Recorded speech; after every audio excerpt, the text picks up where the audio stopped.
Bonjour à toi, bienvenue sur cette chaîne dédiée à la foi et la santé mentale.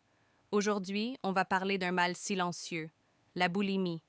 Tu connais peut-être une personne qui en souffre, ou peut-être cette personne, c'est toi.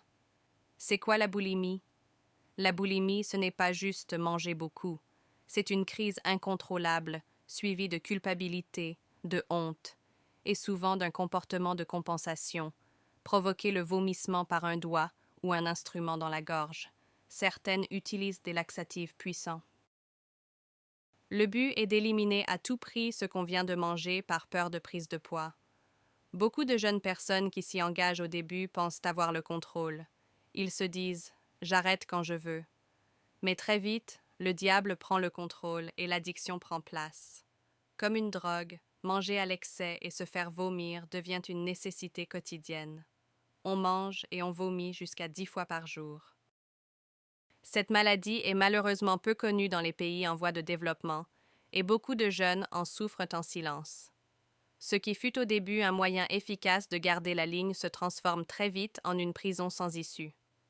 Un cycle destructeur qui, à la longue, peut causer des maladies cardiaques, dentaires, des migraines prolongées, fatigue continue, et ensuite la dépression s'installe. Le diable se met à chuchoter et parfois à travers la bouche de nos proches. Tu n'es pas assez belle, tu es trop grosse, tes amis sont minces, pourquoi pas toi? On recherche de plus en plus à combler le vide intérieur par la nourriture. Ensuite, on culpabilise et on vomit. C'est un cycle destructeur, une prison intérieure.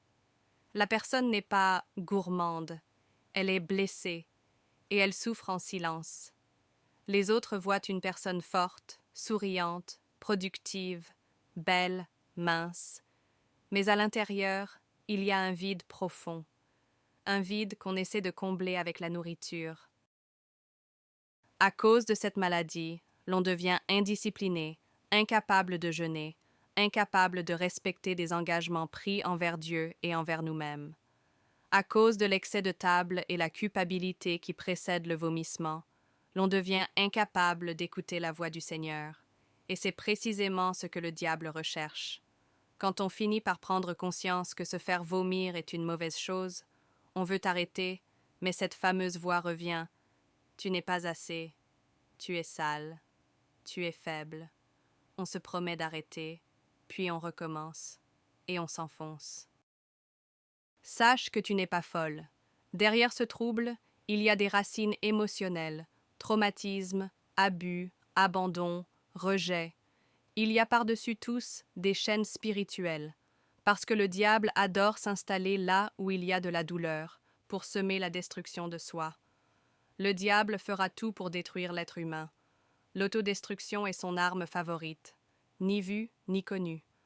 Mais la bonne nouvelle, c'est que tu n'es pas seul. La Bible dit dans Jean 10, le voleur ne vient que pour dérober, égorger et détruire. Moi, je suis venu pour que les brebis aient la vie, et qu'elle l'ait en abondance. Jésus est venu pour restaurer, pour délivrer. Sache que c'est pour des personnes comme toi que Jésus-Christ est venu mourir sur la croix, pour te sauver, pour te délivrer, pour prendre ton fardeau.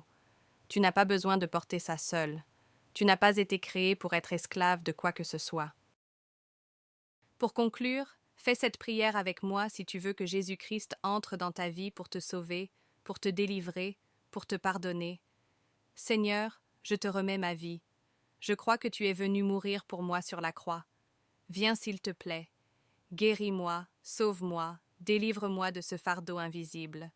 Je ne veux plus détruire mon corps qui est le temple de ton Esprit Saint. Guide mes pas au quotidien. Aide-moi à ne plus tomber dans tout ce qui est susceptible d'attrister ton esprit en moi. Je t'accepte dans mon cœur comme Seigneur et Sauveur personnel. Seigneur Jésus, c'est en ton nom que j'ai prié. Amen.